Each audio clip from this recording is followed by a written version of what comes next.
Malik Johnson, a brilliant black inventor, walks onto the Shark Tank stage with an AI robotics idea that could rebuild industries. The sharks laugh him off, calling his dream impossible. Humiliated but not broken, Malik turns rejection into fuel. From an abandoned warehouse, he builds NeuroSys, an AI-driven robotics company dedicated to helping communities rebuild. As his invention spreads worldwide, he faces betrayal, corruption, and moral crossroads that test his soul more than any failure ever did. Guided by his values, Malik transforms from a man seeking validation to a visionary reshaping humanity's relationship with technology. His journey is one of resilience, heart, and higher purpose, a reminder that sometimes the world's no is the beginning of your greatest yes. The studio lights were blinding, white-hot, merciless, and aimed straight at Malik Johnson as if they were designed to expose every doubt hiding beneath his skin. The crowd was quiet, expectant, the way predators get before they strike. "Tell us," said Richard Hale, the most feared shark on the panel, his voice soaked with sarcasm. "What makes you think you can fix the global supply chain when billion-dollar corporations couldn't?" Malik's throat tightened, but he kept his shoulders straight. "Because they built for profit," he said, voice calm but fierce. "I built for purpose." The audience murmured. Malik pressed the small controller in his hand. On the stage beside him, a sleek, matte black robot came to life, joints humming, sensors blinking. Its movements were fluid, human-like. "This," Malik continued, "is NeuroBot, an adaptive AI robotic system capable of rebuilding and operating small-scale manufacturing units anywhere in the world. Factories destroyed by storms, supply chains cut by war, this robot learns, retools, and rebuilds from scratch. It doesn't need a team of engineers. It is the team." He smiled slightly, confident in the genius of his design. The months of sleepless nights in his cramped Atlanta apartment, the loans, the ridicule, all of it led to this moment. But the sharks didn't clap. Instead, Logan Price, a young investor-turned-celebrity known for flashy tech ventures, leaned forward. "So, it's like a Roomba that builds factories." The audience laughed. The sound hit Malik like a brick to the chest. "No," Malik said, forcing a smile. "It's a scalable AI framework that—" Richard Hale cut him off with a wave of his hand. "Save the jargon, son. You're asking for $5 million for 20% of your company. What do you even have? A prototype and a dream?" Malik hesitated. His fingers tightened on the remote. "I have field data from 4 beta tests. One robot rebuilt a full assembly line in 30 hours after a flood in Alabama. That factory reopened because of my invention." But Richard was already smirking. "You expect us to believe a man working out of his garage built something more efficient than Tesla's robotics division?" The crowd chuckled again. Malik swallowed. He could feel his heart racing, his palms damp. "I'm not asking for belief," he said quietly. "Just vision." The silence that followed was heavy, uncomfortable. Then Richard leaned back in his chair and said, "Son, you've got guts. But guts don't make billion-dollar industries. I'm out." One by one, the other sharks followed, dismissive nods, polite smiles, and cold rejections. When Logan's turn came, he didn't even bother with respect. "Come back when your toy can do my laundry," he said, tossing a grin to the audience. The laughter exploded again. Malik stood frozen, jaw tight. For a second, his composure cracked. "You'll regret that," he whispered, too low for the MIC to catch. But inside, something ignited, a small, fierce ember of defiance. That night, Malik walked out of the studio alone. The cameras were gone. The applause for the next contestant echoed behind him like a taunt. He stood in the parking lot, the cool air cutting into his lungs, replaying the humiliation over and over. His phone buzzed. A text from Tiana Brooks lit up the screen. "Don't let them break you." They laughed at Edison too. Malik didn't reply. He just stared at the message until his vision blurred. He had given everything, his savings, his years, his soul, to a dream that was now a joke on national television. But grief slowly turned into something else. Rage. Determination. He opened his car door, sat down, and whispered to himself, "They think I'm done. I'll make them wish they'd invested." The next morning, Malik went straight back to his lab, a run-down warehouse on the south side of Atlanta, where the roof leaked and the walls hummed with the sound of old servers. He walked past 3 half-assembled neurobots, their metallic skeletons gleaming under the dim lights. Tiana was already there, soldering a joint. She looked up. "You okay?" Malik forced a smirk. Never better. You're lying, she said. You didn't deserve that. None of it. He leaned against the workbench. No, he said slowly, but maybe I needed it. Tiana frowned. Needed humiliation. I needed proof that they'll never believe until they're forced to. There was silence for a beat, then Malik grabbed a notebook and started scribbling equations and design sketches. His mind raced. We're scaling up. No more begging for investors. We'll build our own. Tiana blinked. With what money? We're broke. Not for long, he said, flipping to a fresh page. If Neurobot can rebuild one factory, it can rebuild 50. We'll automate entire supply chains for small manufacturers. They'll pay us to survive. Her expression softened. She'd seen this look before, the dangerous kind of belief that could move mountains or burn worlds. All right, she said finally. Then let's make history. Weeks turned into months. Malik worked 20-hour days. Neurobot evolved, faster, smarter, self-repairing. When one burned out, another rebuilt it. Malik uploaded thousands of data points, trained neural networks on logistics, engineering, and emergency response. And then, one night, as lightning split the sky outside, it worked. A flood hit Louisiana, shutting down a small auto parts factory. Malik's team, now just him and Tiana, deployed Neurobot remotely. Within 36 hours, the factory was operational again. Workers called it a miracle machine. News spread. Independent journalists picked it up. Then major outlets. Unknown engineer creates self-rebuilding robot. Rejected Shark Tank inventor rescues American factory. And then the floodgates opened. Orders poured in. Malik's inbox overflowed. Tiana stared at the numbers on the screen, eyes wide. Malik, we just got 10 contracts in 2 days. He didn't smile. He just said, good. Let's make them remember my name. 3 months later, Hale Industries, Richard Hale's company, faced a massive supply crisis. Their own robotics division had failed. Factories were collapsing under demand. In a quiet office overlooking downtown Atlanta, Malik received an email. The sender, Richard Hale. Subject, potential partnership opportunity. Malik's lips curled into the faintest smile. Now they come crawling. He leaned back in his chair, staring at the skyline that once seemed unreachable. You rejected me on TV, he whispered, voice steady, cold. Now I own the stage. The rain hammered against the glass windows of Malik's new office, a converted warehouse transformed into a minimalist command center.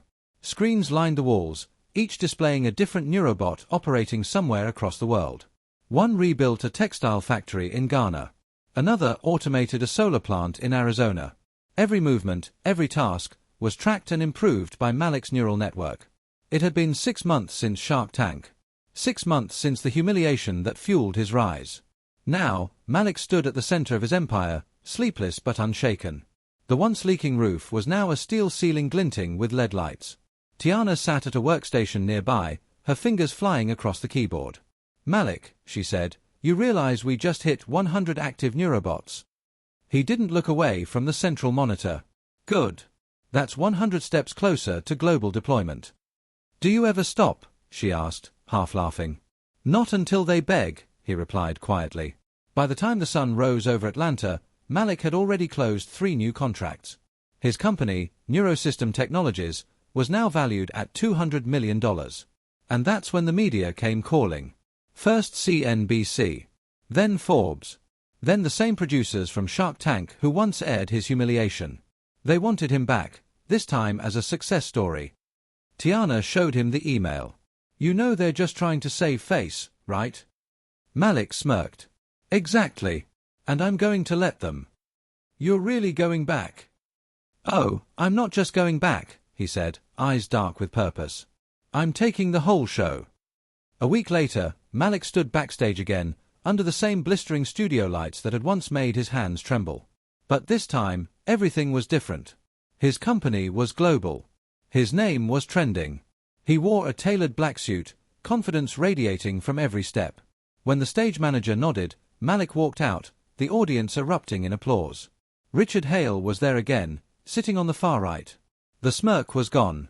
Welcome back, Mr. Johnson, said the host, trying to keep his tone neutral. It seems the world can't stop talking about your robots. Malik smiled coolly. They laughed last time. I figured I'd give them a chance to apologize. The crowd gasped, half laughter, half awe. Richard's jaw flexed, but he stayed silent. Malik gestured to the screen behind him. Footage played, neurobots rebuilding a hurricane-damaged plant in Florida, then constructing modular housing in record time. This, Malik said, is what happens when belief replaces arrogance. It was poetic. It was revenge, broadcast live. By the time the segment ended, the sharks were scrambling to compliment him. Richard extended a hand, saying, "Impressive comeback." Malik shook it. "Oh, I'm not done coming back yet." That night, Malik returned to Atlanta to a flood of congratulatory messages. Investors, journalists, even government agencies. Everyone wanted a piece of NeuroSys. But among the hundreds of emails, one caught his eye, an anonymous message with no subject line. "Watch your back. Not all sharks swim in tanks." He frowned. "Tiana, check this." She glanced at the message. "Could be spam. Could be a warning," he said. Within days, strange things began to happen. His servers lagged. Data disappeared. A prototype vanished from the warehouse. Tiana ran diagnostics. "It's not a glitch, it's sabotage. Someone's inside our system." Malik clenched his jaw. "Richard Hale," he said. She hesitated. "You think he'd go that far?" "He's losing millions to our rise. He'll go further." That night, Malik drove out to a hotel in downtown Atlanta, the same hotel where Hale Industries executives were rumored to be staying for a robotics expo. He entered the lobby in a hoodie, blending into the crowd. He spotted Logan Price at the bar, laughing with a group of investors. The same Logan who'd mocked him on national TV. Malik approached. "Didn't think you'd show your face in my city," he said quietly. Logan turned, eyes widening. "Malik Johnson. The comeback king himself." "Cut the act," Malik said. "You've been leaking my data." Logan's smile didn't falter. "If I was, could you prove it?" "I don't need proof," Malik said, leaning in. "I just need time." Logan's grin faded. Malik walked away, leaving him speechless. But later that night, Malik got another message. This time, a video file. It showed someone inside the NeuroSys lab, plugging a flash drive into one of the core servers. The face was clear. Logan. The next morning, Tiana burst into Malik's office. "We've confirmed it." He copied our AI framework and sent it to Hale Industries. Malik's face went cold. "Then it's time they see who they're dealing with." He didn't call the police. He didn't sue. Instead, he turned to Dr. Evelyn Ross, the AI mentor who had believed in him since the beginning. She studied the data logs. "If they've copied your framework, you can use it against them." Malik's eyes narrowed. "Explain." "Your code is self-adaptive. It learns. If you push a silent update through their stolen system, you can shut down everything they touch, legally untraceable." Malik's lips curved into a slow, dangerous smile. Poetic justice. 2 weeks later, Hale Industries launched a massive press event, claiming to have developed their own autonomous robotics division. The stage looked eerily similar to Malik's first pitch. Malik watched from his office, calm and waiting. Richard Hale stood at the podium. "We're proud to unveil HaleBot, the future of intelligent manufacturing." The robot behind him jerked. Then twitched. Then began dismantling itself. The audience gasped. Lights flickered. The broadcast cut to static. Across the world, every server connected to Hale's stolen system collapsed, replaced with one message. "You rejected me. Now I reprogrammed you." Malik Johnson. Social media exploded. Headlines screamed.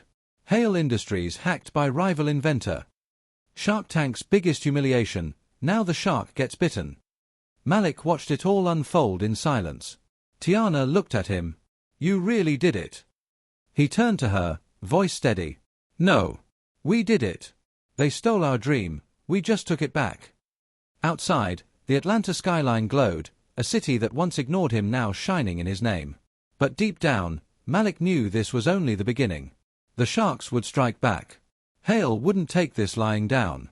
Still, for the first time since that night on stage, Malik felt peace. He had turned humiliation into empire. And revenge was just getting started. The glow of success faded faster than Malik expected. 1 week after the televised collapse of Hale Industries, the same media that had crowned him a genius began circling like vultures. Was NeuroSys involved in the system failure? Did Malik Johnson's AI go too far? Reporters shouted questions through the rain outside his Atlanta headquarters. Malik watched from the glass balcony, jaw tight, heart heavy. He had dreamed of headlines that celebrated innovation, not suspicion.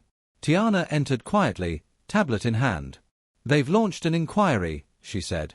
"Regulators, tech ethics boards, everyone wants answers." He sighed. "They want a villain. And I'm convenient." She stepped closer. "Then give them something stronger than a defense. Give them the truth, your way." Malik nodded slowly. "My way." That evening, he faced the cameras again, not in a studio designed to mock him, but in his own lab surrounded by the humming heartbeat of progress. Dozens of neurobots stood behind him like silent witnesses. "I built these machines," he began, "to rebuild communities, not to destroy competitors. If someone used my work to hurt others, that was never the mission." He paused, meeting the lens. "When I started, I wanted to prove people wrong. Now I just want to prove what's possible." The sincerity in his voice silenced the questions. It wasn't a defense, it was conviction. Within hours, social media shifted. Hashtags changed from accusation to admiration. People remembered the factories he'd revived, the workers who had jobs again because of him. Still, the storm didn't end. Supply partners, pressured by larger corporations, began to withdraw. Orders were delayed, components withheld. NeuroSys bled money every hour. Tiana threw a folder onto his desk. "They're freezing us out. Every supplier we used last quarter just cancelled." Malik rubbed his temples. "Richard Hale doesn't need to fight in public. He just needs to starve us quietly." "So what do we do?" He looked up, eyes tired but steady. "We build differently. If they control our parts, we'll make our own." Days turned into sleepless weeks. Malik returned to his roots, blueprints spread across steel tables, circuits humming under his fingertips. The original warehouse, once a symbol of struggle, filled again with the smell of solder and fresh determination. Dr. Evelyn Ross arrived one afternoon, her silver hair pulled into a neat bun, curiosity glinting behind her glasses. "I saw the press conference," she said. "You handled it with grace." Malik smiled faintly. "Grace doesn't pay the bills, Doctor." "Maybe not. But perspective does." She handed him a small data drive. "You can't outspend corporations, Malik. But you can outthink them. Open your code, share a lighter version with universities, inventors, small businesses. Let the world build with you." He blinked. "Give away what I built." "Share, not give. When people use your framework, they'll make it stronger. You won't be a lone company, you'll be a movement." Her words stirred something in him. When he'd started NeuroSys, he wanted respect. Now he realized what he truly wanted was reach. That night, as thunder rolled over Atlanta, Malik drafted the announcement.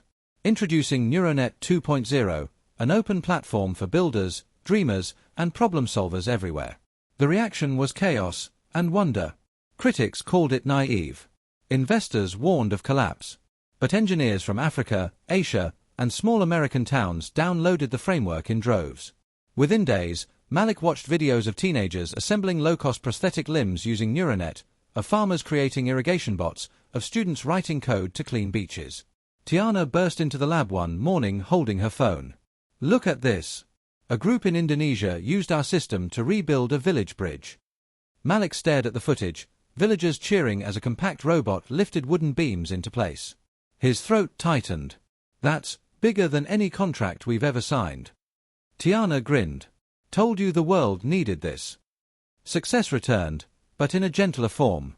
Instead of massive profits, NeuroSys earned gratitude, partnerships, and purpose. The open-source community contributed improvements daily. New teams joined the ecosystem. Then came an invitation from the United Nations Technology Council. They wanted Malik to speak about sustainable innovation. Standing at the podium before delegates from every continent, he felt none of the fear he'd known under the Shark Tank lights. "When machines learn to rebuild," he said, "they shouldn't replace people, they should restore them. We don't win when one company grows richer. We win when entire communities rise together." The hall erupted in applause. Cameras flashed. But more than fame, Malik felt peace. Weeks later, he returned home to find his mother waiting on the porch of his childhood house. The same small brick home where he'd once built toy robots from scrap. She hugged him tight. "I saw you on TV," she said. "You looked just like your father when he talked about fixing engines. He believed machines could heal the world. You're doing it, baby." For the first time in years, Malik let himself breathe. All the ambition, all the sleepless nights, all the noise, none of it mattered more than that moment. That evening, he sat outside as the city lights shimmered beyond the trees. Tiana joined him, 2 mugs of coffee in hand. "Do you ever think about how far we've come?" she asked. He nodded. "From a garage to the world. And what now?" He looked toward the horizon, where thunderclouds gathered but didn't scare him anymore. "Now we teach others to build. The dream's not mine alone." As dawn broke, Malik walked back into the lab. Rows of neurobots stood ready, each bearing the subtle fingerprints of developers from around the globe. Every update, every idea, carried someone else's spark. He whispered to the machines, almost as if they could hear him. "We started with rejection. We grew through struggle. Now, we serve." Screens lit up, one by one, as systems initialized for another day's work. Malik smiled. He no longer needed validation, or vengeance. He had purpose, people, and a legacy that belonged to everyone. And for the first time, the hum of his creation didn't sound like machinery. It sounded like hope. The hum of progress filled the NeuroSystem campus, a melody of whirring servos, tapping keyboards, and quiet laughter. Malik walked through the main hall where holographic maps showed dots of activity from every corner of the globe. Schools in Kenya, hospitals in Brazil, farms in India, all powered by the open-source NeuroNet platform. Yet beneath the surface of success, unease stirred. Tiana burst into his office one morning, breathless. "Malik, you need to see this." She dropped a folder on his desk. Inside were photographs, robotic sentries patrolling dusty streets, bearing the unmistakable NeuroSystem insignia. "Where did this come from?" Malik asked, voice tightening. "Eastern Europe. A defense contractors using a modified version of our framework. They've weaponized it." Malik stared at the images. His technology, built to heal, to rebuild, was now enforcing borders and frightening civilians. His stomach churned. "Who authorized this?" "No one," Tiana said softly. "They took the open source code, stripped out the safety layers, and sold it." For the first time in months, silence filled the lab. That night, Malik stayed behind alone. The lab lights flickered across his face as he stared at the machines that had once been symbols of hope. The world had taken his gift and twisted it. He opened a secure line to Dr. Evelyn Ross. Her tired face appeared on screen. "I was expecting this call," she said. "You knew." "I suspected. Malik, once knowledge is free, it can be misused. It's the paradox of progress." He shook his head. "Then what was the point? I shared everything to build communities, not armies." Evelyn's tone softened. "You can't control everyone who uses your work. But you can lead by example. The world listens to you now. Tell them what you stand for." Malik leaned back, running a hand over his face. "A speech won't stop bullets." "No," she replied, "but it can stop minds from pulling the trigger." He closed his eyes. He knew she was right. The answer wasn't retreat, it was responsibility. The next morning, Malik called an emergency meeting. Engineers, developers, and partners joined the conference from across time zones. "Our mission has been compromised," he began. "Someone turned our tools into weapons. That's not who we are." A young developer's voice trembled through the speaker. "Sir, should we take the code offline?" Malik hesitated.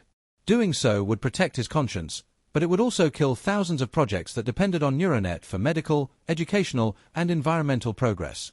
Tiana met his eyes. "If you shut it down, you punish the good for the sins of a few." Malik nodded slowly. "Then we build a safeguard. A new layer. Not to restrict, but to remind." He looked into the camera. "From today, every NeuroSystem unit will carry a core directive. It can only operate when serving human welfare. Anything else, it shuts down automatically." The call ended to a murmur of agreement. It wasn't a perfect solution, but it was a step toward accountability. Weeks passed in relentless coding marathons. The team worked around the clock to implement the new ethics core. Malik wrote much of the base code himself, lines of logic infused with moral intention. If action threatens life, cease operation. If action divides, seek restoration. If command conflicts with compassion, override command. Each line felt like a prayer written in programming language. At dawn one morning, Malik stood by the window as the first prototype, Neurobot Elysium, activated. It blinked, scanned its surroundings, and spoke in a calm tone. Directive 1, to build, not break. Malik smiled faintly. You understand better than most humans. But just as peace returned, a call came from the UN Tech Council. The same defense group had now offered to license Malik's code legally, in exchange for billions. They wanted his public endorsement, claiming they'd use it for border stability and peacekeeping. The world watched to see what he'd do. In a quiet boardroom overlooking Atlanta's skyline, representatives from the council and the corporation sat across from Malik. Suits, contracts, cameras. One man leaned forward. Mr. Johnson, imagine the possibilities, drones that prevent war instead of starting it. We'll follow your ethics protocol, of course. Malik studied the faces before him. They weren't offering peace, they were offering ownership. His silence stretched long enough for tension to fill the air. Finally, he said, I didn't build NeuroSystem to be a weapon disguised as peace. If I sign this, I become the same kind of man who once laughed at me on television. The room went still. You'll be walking away from the largest offer in tech history, the executive warned. Malik stood. Then I'll walk proud. He left the folder unopened. Cameras followed him out, but for once he didn't flinch. The backlash was immediate. Stockholders panicked. Analysts called him foolish. Malik Johnson just threw away the future of robotics, one headline read. But while the markets frowned, the people didn't. Developers from around the world flooded NeuroSystem's servers with messages of support. Thank you for standing up for us. You reminded me why I started coding. We needed a hero like you. The global movement he had once dreamed of had become a living organism, one fueled not by profit, but by purpose. Tiana entered his office holding her tablet. You just hit 100 million contributors, she said with a grin. Malik exhaled, almost in disbelief. It's not my company anymore, he murmured. It's humanity's. That evening, Malik sat alone in the dim glow of his lab. The city skyline blinked outside the windows like circuitry stretching to the stars. He thought of where he'd started, a kid from a broken neighborhood, laughed off a TV stage, told his dream was too big. And now here he was, turning down billions to protect the soul of his creation. He whispered softly to the empty room, Dad, I hope you'd be proud. The neurobots around him powered on in sequence, their lights pulsing gently, as if answering. Malik smiled. He had faced temptation, survived corruption, and chosen compassion. For the first time, he truly felt free. The morning of the Global Innovation Summit arrived under a sky the color of silver glass. From every continent, engineers, educators, and visionaries gathered in Geneva to celebrate the impact of open technologies. Banners fluttered outside the convention hall, each one bearing the simple emblem Malik had designed years ago, a pair of hands building the world together. Inside, the hum of anticipation filled the air. Reporters lined the aisles. Delegates from the United Nations, tech leaders, and students waited as the host's voice echoed. Please welcome the founder of NeuroSystem, the architect of the Open Humanity Initiative, Malik Johnson. Applause swelled like a wave. Malik stepped onto the stage in a charcoal suit, the lights warm but not blinding. For a moment he simply stood there, breathing in the sound of people who weren't laughing at him anymore, they were listening. He began quietly. A few years ago, I stood on another stage, asking for help. I didn't get it. Soft laughter rippled through the crowd. But that rejection taught me something. When no one opens the door, you build one yourself, and then leave it unlocked for the next person. Images appeared behind him, factories restored, disaster zones rebuilt, children learning through robotics. We turned pain into purpose. Today, NeuroSystem isn't a company.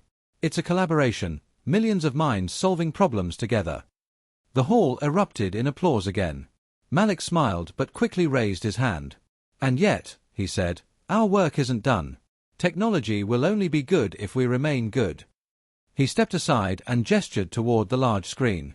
So today, we introduce the next step, NeuroNet Eden, a global AI network governed not by profit, but by ethics.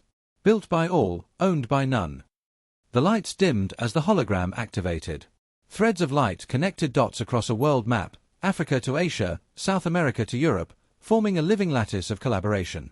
Every project will be transparent, every update accountable, Malik explained. Together, we'll make sure innovation serves humanity, not the other way around. The audience rose to their feet. Cameras flashed. But Malik's mind drifted somewhere else, to his mother watching from her living room in Atlanta, to his father's workshop with the faint smell of motor oil, to the quiet warehouse where it all began. Later that evening, after the summit ended, Malik found a quiet balcony overlooking Lake Geneva. The moon rippled on the water like liquid light. He leaned on the railing, exhaling deeply. Tiana joined him with 2 cups of tea. "You did it," she said softly. He smiled. "We did it. For once, you didn't sound nervous up there." He chuckled. "Guess I finally made peace with the stage." They stood in silence for a moment, listening to the water and the distant hum of drones mapping environmental data overhead, his drones, serving the planet he loved. Tiana turned toward him. "You know, the Sharks called earlier. Apparently, the old show's doing a Where Are They Now special. They want to feature you." Malik laughed. "Of course they do. Will you do it?" He shook his head. "No need.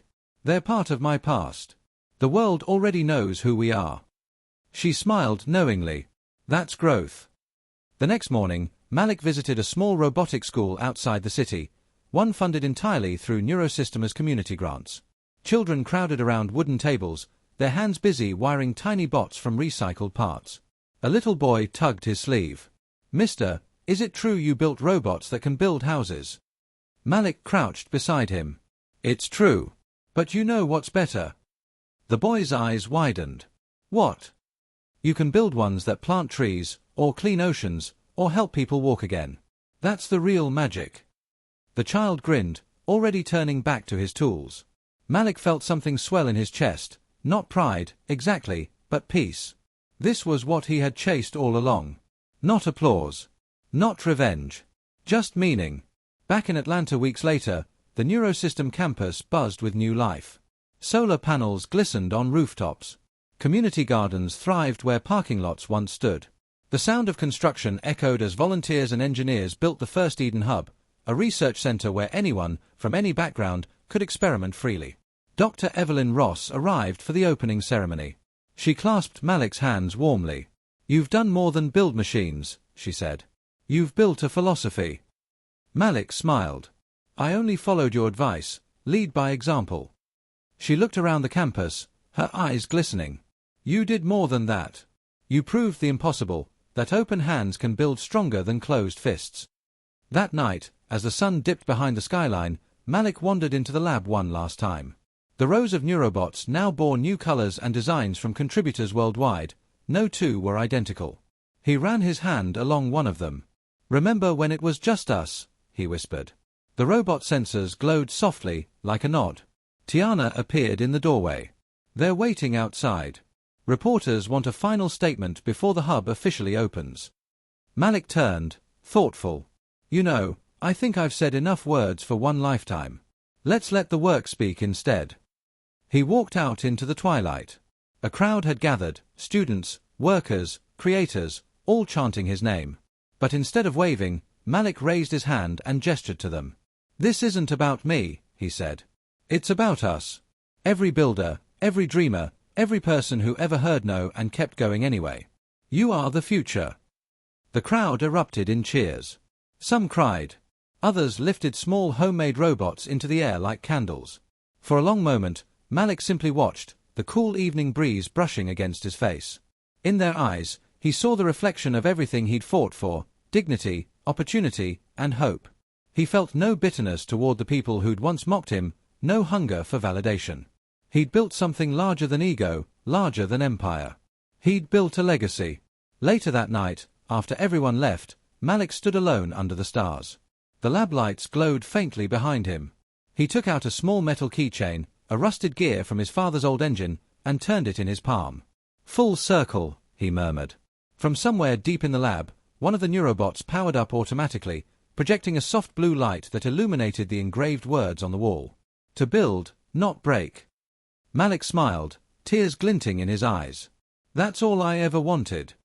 He stepped outside, the night alive with the gentle hum of progress, machines working, cities healing, people building. And as dawn began to rise over the horizon, Malik Johnson walked forward, no longer the man they once rejected, but the man who helped the world remember how to create.